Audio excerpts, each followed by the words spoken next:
First of all, both of my parents are artists. Uh, so it would seem logical that then I would follow in their footsteps. And my mother, I remember having a conversation with her when I was 14, and I just said, look how we're living. We're broke, we're really struggling here. There's no way on earth I'm going to ever become an artist. So about a couple of years later, I'm in an art class at school, and I had I was no particular interest in art desperately, but anyway, so I started to paint a hibiscus flower, and halfway into the hour-long lesson, all of a sudden it went from painting it, trying to copy it in a sense, to creating the flower. And all of a sudden it's like, and a light bulb went off in my head. It's like, oh, so this is what art is. It's about creating something new for yourself. And I still got that painting knocking around somewhere. And at the time I thought it was brilliant and great. And I look back at it now and think, God, that's terrible. But I do remember it was a light bulb moment going off in my head, like, okay, so that's what this thing is. And then from that led on to me doing O level and A level. And after A level art, this is all, by the way, in Guyana. And after A level art, I came here to England, came back. I was born in Edinburgh. And I came back here in the early 80s. And I went to evening classes. The first thing I did was sign up for evening classes, life drawing classes. And that's what kicked the ball rolling. I went to the John Cass School of Art, which is no longer existent, I don't think. And subsequently found that he was a slave trader, which is interesting. Anyway, yes, and from that it was on to a part-time foundation course at John Cass.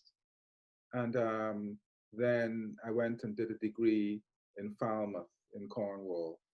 They came around showing us slides of basically all the degree courses come around to foundation courses in those days, touting for business. And this is the days of slideshows before PowerPoints, and they showed pictures of a subtropical gardens in Cornwall. And I thought, that looks like Guyana. That sounds like me. I'm there, And I went there for 3 years, and that was a really good move.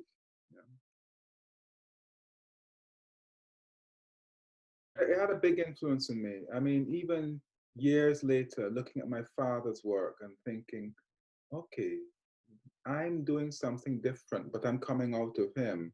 Or my mother's work. My mother did lots of paintings and drawings of Guyanese houses, Guyanese architecture, and that became a feature of my work as well. And my work comes out of all the work I grew up surrounding me. So I grew up surrounded by the work of Guyanese. This is in Guyana, by the way. Guyanese painter called Aubrey Williams, abstract painter. One of my early memories is of my father having this really loud, almost really angry arguments in our house in Guyana with Frank Bowling, the painter Frank Bowling. And so all these things are part of my formative memories. But the thing is, what's interesting to me about all this stuff, is that it didn't become apparent until I left the country and left Guyana and came here and started working things out for myself. In other words, it seeped in like osmosis. It was already there waiting to come into the work. I started doing drawings of the royal family. I think I started a drawing of Princess Margaret. This was back in the early 2000s. I think it was 2001, 2002. And it was just because that was something I wanted to do. And I didn't analyze it too much. Because sometimes if you analyze why you want to do something, You killed it before it's even started. So I started doing these drawings and thinking, God, this is really a bit embarrassing, and this is really, really weird, because it was the most, as a contemporary artist back then, this is in all the height of those YBA days. That was the most unfashionable thing you could think to do, and that for me was a reason to do it. You know. Anyway, so I do these drawings, and then all of a sudden I start to realize, I know what this is. I had the tail end of a colonial education in Guyana. I'm old enough to have had that tail end, and I, what can I say? The Queen's head image was on all my school exercise books and school notebooks. And as a kid, you would decorate her face, shall we say, with a beard, mustache, the standard thing that children do. If you put your face on an exercise book, that's what you do. Later on, her face went, and the president's face was on the exercise books, and the same thing. We did the same thing to him, you know. So it wasn't a preference thing, you know. Anyway, so I looked back and thought, oh, that's that memory. And also, I suppose I was a stamp collector, so her head was everywhere. And then I realized that that she is not just she's head of state, but she's a symbol for a whole bunch of complex things, ideas of nationhood, ideas of Britishness. You know, people go to fight in this country for Queen and country, you know, at the back of things. And it's just really intriguing, you know, really intriguing. And I linked her up with an interest I'd had in Tudor portraiture. Aesthetically, I found Tudor portraiture quite interesting in that it's both um, also a three-dimensional illusion but also a flat thing as well. There's a strange dimension in Tudor portraiture, which I find interesting. But what I find interesting as well is the images of power. So what these images are of images of power. And I suppose when I say Tudor portraiture, I'm talking about images of Queen Elizabeth I. So the piece in the show is inspired by a portrait called the Rainbow Portrait, and it's of Queen Elizabeth I. And her dress has eyes and ears painted all over it. These sort of allegorical metaphor. It's like an allegory, and it's sort of I'm watching you kind of thing, you know. And so if you look at the image I've got, she's covered in eyes, she's covered in ears, and it's alluding to that type of thing, you know.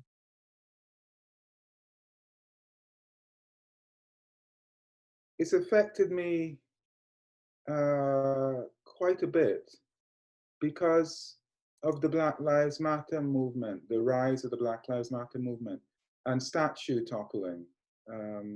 Because I've been working with this whole idea for about 20 years now, and all of a sudden, and what's interesting as well is because I do a lot of my work works around ideas of post-colonial ideas, colonization, and all of a sudden things which I would talk about, and I could see people's eyes glazing over, thinking, "Oh God, that's boring," you know, that's not very interesting. And me trying to say, the actual fact, we live with the past and in the present, whether you like it or not, and that's taking us into the future as well, you know. And all of a sudden, that's become highly relevant, you know, and people are starting to realize that, oh, hang on a minute, that's the reason why this is changing.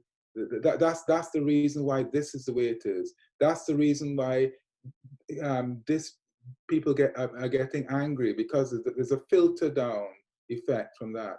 And so when I see in the news, I think it was yesterday, serious discussion about discussing Black history in schools, that's really interesting to me, you know. But what's interesting as well is the fact that they say Black history. This is Black history, yeah, but it's British history. You know, that's the important thing. It's not something separate and in another room. And now today we'll discuss these people. You know what I mean? You know, this is a British story, and that again is where this particular image of the Queen drops into. It drops into that whole narrative. I feel, you know, with a complicated British story, burdens of history and stuff like that, you know. When I talk about liking Tudor portraits, I like them, but I'm aware of who these damn people are. Do you know what I mean? I'm not stupid. You know, I know that these people, from them, John Hawkins went out and he was the first slave trader. So I'm very conscious of that, you know what I mean? Germany has dealt with things in a different way. I think Britain, because we won the war, because until recently it was a standard thing at Christmas to sit down and watch Zulu, followed by a few hours later by the Dam Busters. This was standard Boxing Day schedule. You have a particular national mindset, you know what I mean? And, you know, as this country is the good guys, you know what I mean? We didn't do anything problematic in the past. When things are starting, and all that starting to fall away now, and people are starting to look, oh, hang on a minute, that's interesting. And if nothing else, it's interesting. You know what I mean? That's how I see it. It's really, really interesting. The one thing I think is interesting at the moment about the whole COVID and 19 Corona thing, you know, is the Black Lives Matter protests came out of that. I feel it wouldn't have happened 6 months before, but the pressure cooker nature of lockdown, I feel produced this kind of thing. And so now we're in a situation where people can't ignore stuff. But what's interesting to me is if I'm having this conversation or putting out any recorded piece in a year from now, what's the situation going to be? Because I just think that I'm concerned that this will burn out, and people will go, oh well, that's Black Lives Matter and all that kind of stuff. That's so last year, man. We're tired of that now. We're on to the next thing, you know. Because I feel media and maybe public attention, organizational attention can be fickle, you know. But I think that I would like to think that things will change, you know. Drawing for me is an essential part of the art process. That's where everything starts from.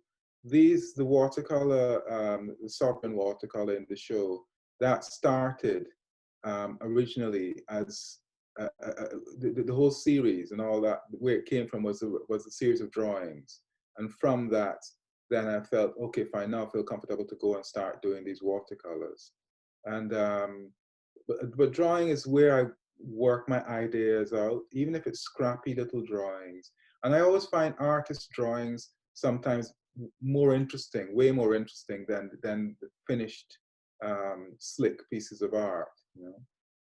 As for what advice to give a young artist,